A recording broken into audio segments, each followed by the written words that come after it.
Salut, c'est Max. Dans cette vidéo, je vais te montrer comment faire une confo dans Premiere. Si tu sais pas ce que c'est une confo, je l'ai déjà expliqué dans d'autres vidéos sur la chaîne, faut aller chercher un petit peu pour avoir plus de détails. Mais sinon, un petit récap rapide. Donc en gros, tu as besoin de faire une confo quand tu as des images, par exemple en 4K, et que tu as fait des proxys, donc tu as créé des images un peu dégradées par rapport à ces images 4K, pour pouvoir faire ton montage. Soit parce que tu as trop d'images 4K, trop lourd pour pouvoir tout connecter à ton ordinateur via le disque dur rapide, par exemple, que tu utilises pour monter. Soit parce que ton ordinateur n'est pas assez puissant pour lire les images en 4K en temps réel. Alors je dis 4K, maintenant tu peux le faire pour toutes les images, c'est-à-dire que si tu tournes avec une caméra qui tourne en 1080p, et que c'est quand même trop lourd pour ton ordi, et ben tu montes en dégradant cette image là, donc en faisant des proxys de moins bonne qualité, et après tu les remplaces. Et je vais te montrer comment on les remplace tout de suite dans Premiere. Pour créer mes proxys, donc mes images dégradées de mes rushs 4K, je vais utiliser DaVinci Resolve, et donc du coup on va aller faire ça maintenant. Donc on est dans DaVinci, j'ai des images ici, je vais en prendre quelques-unes, tac, voilà, on prend 3 rushs. Donc là on peut voir que c'est du DNX HR. Donc le DNX HR tu le connais, je t'en ai déjà parlé, c'est comme le DNX HD mais pour les hautes résolutions. Le DNX HD étant jusqu'au 1080p, tu feras pas plus. Donc maintenant qu'on a un rush, ce qu'il faut faire c'est juste faire un petit réglage. Et donc on descend ici dans la roue, on va tout en bas, on coche Assist Using Real Name et après Source Clip File Name.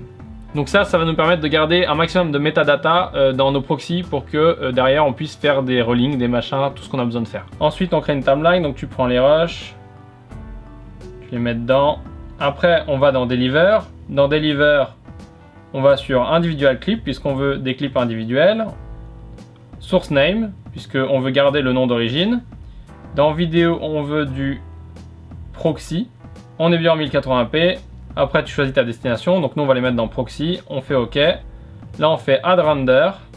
Une fois que tu as fait Add Render, que tu as tout bien programmé, tu n'as plus qu'à mettre ça dans la file de rendu, à faire Start Render, et là, faut t'occuper pendant que ça mouline. Donc on lance. DaVinci a fait une transcode, donc on va passer directement dans Premiere pour importer les fichiers qu'on vient de transcoder. Donc Premiere, on fait clic droit, importer, Proxy, on prend nos proxys, on fait importer. On a importé nos proxys, on va voir si on arrive à faire une lecture en temps réel et faire un petit montage pour pouvoir faire la démonstration. Double-clic, on fait play. Ça a l'air de plutôt bien se passer. Donc on voit qu'on arrive à lire nos proxys en temps réel, ça veut dire qu'on peut faire le montage. Donc maintenant on va créer une timeline dans la résolution de nos proxys, donc en 1080p. On va dans Fichier, Nouveau, Séquence, Séquence, Timeline, même concept. Là on va prendre un setup en DNX de base. Donc voilà, on prend n'importe lequel. Après on va faire notre propre réglage ici. On va passer en personnalisé, comme ça il ne fait pas chier si c'est pas du DNX. On est bien en 1080p. On va faire enregistrement, max 1080p. OK. Dans personnalisé on le récupère et on valide. On vérifie que notre timeline elle soit bien en 1080p, c'est important. Donc notre timeline est bien en 1080p. Maintenant on va faire un petit montage rapide. Donc bim, un point in ici, un point out. On met ça dans la timeline, on va zoomer un peu, ce sera plus facile. Un point in ici, on fait play pour voir, voilà, un point out. Donc là on a un petit montage rapide juste pour avoir des points de repère et pour voir si ça play correctement avec nos proxys.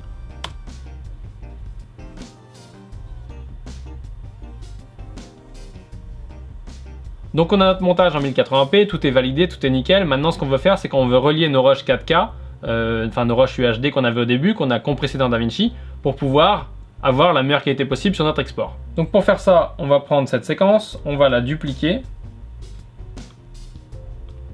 On va appeler celle-ci 1080p.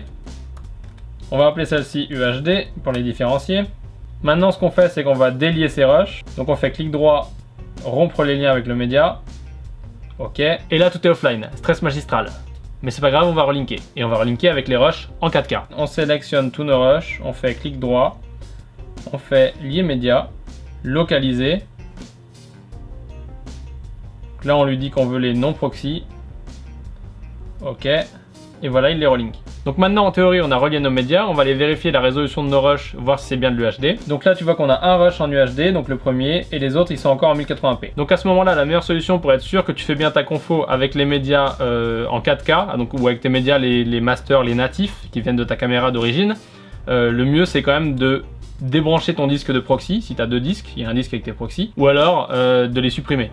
Bon après tu vas devoir les refaire si tu as des modifs de montage, ça c'est galère, donc le mieux c'est de les mettre sur un autre disque. Et donc du coup tu branches ton disque avec tous tes masters de caméra qui sont géniaux, qui sont en très bon état, en très belle image, tout ça. Nous on va les supprimer parce que c'est plus simple et j'en ai un petit peu rien à foutre de ces proxys tout simplement. Donc on va dans le Finder, Finder Proxy, on les supprime. Tu vides pas ta corbeille comme ça, si tu veux les récupérer tu peux les récupérer, mais ce qui est important c'est que Premiere ne les voit plus, donc il n'y aura plus accès, il pourra plus aller chercher ceux-là au lieu des autres. Donc maintenant il nous dit qu'il manque de rush, on va lui dire localiser, notre proxy, on est bon.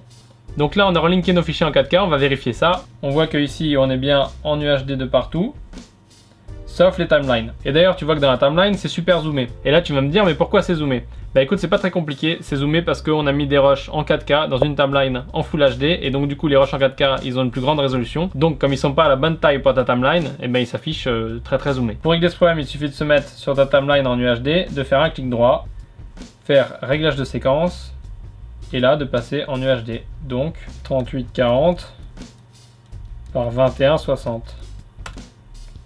Oui. Et donc là tu vois que notre image est bien revenue avec son cadre de base. On fait play pour voir ce que ça donne.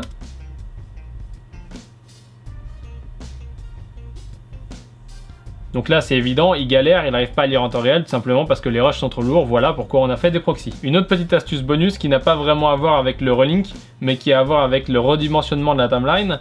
Si tu veux profiter du 4K, c'est-à-dire que si tu tournes en 4K pour pouvoir zoomer dans tes images, il faut que ta sortie elle soit en 1080p. Parce que du coup c'est ça que tu vas faire, tu vas avoir des images en 4K dans une timeline en 1080p. Donc ton export il sera en 1080p et tu auras pu, grâce à ton image qui était en 4K, zoomer dedans comme on était là zoomé, ou toi faire des zooms, déplacer ton image, recadrer, faire des mouvements, ce que tu veux. Pour faire simple, si tu tournes en 4K pour pouvoir profiter de ces pixels en plus et donc faire des zooms, des recadrages, il faut que ton export il soit en 1080p et que ton montage ce soit des images en 4K dans une timeline en 1080p. Sinon, si tu as des images en 4K dans une timeline 4K, tu les zoomes, tu auras quand même de la perte de données. Enfin bref, tout ça on y reviendra dans une autre vidéo parce que c'est pas le sujet. En attendant, je te laisse t'amuser avec tes proxys, j'espère que ça t'aura servi parce que c'est quand même un truc assez simple à faire pour le coup. Ça te permet de bosser dans Premiere sans avoir la dernière version qui a déjà cette fonction de proxy intégrée, mais qui de toute façon utilise Media Encoder, donc qui n'est pas forcément le plus rapide en comparaison de Resolve qui est très rapide puisqu'il est optimisé pour ça. Donc voilà, là c'est la solution la plus basique que j'ai pu t'expliquer et trouver, qui est utilisée, qui sert, qui marche. Maintenant tu peux faire ça, sinon on fera d'autres vidéos plus compliquées. Merci d'avoir regardé cette vidéo, à plus.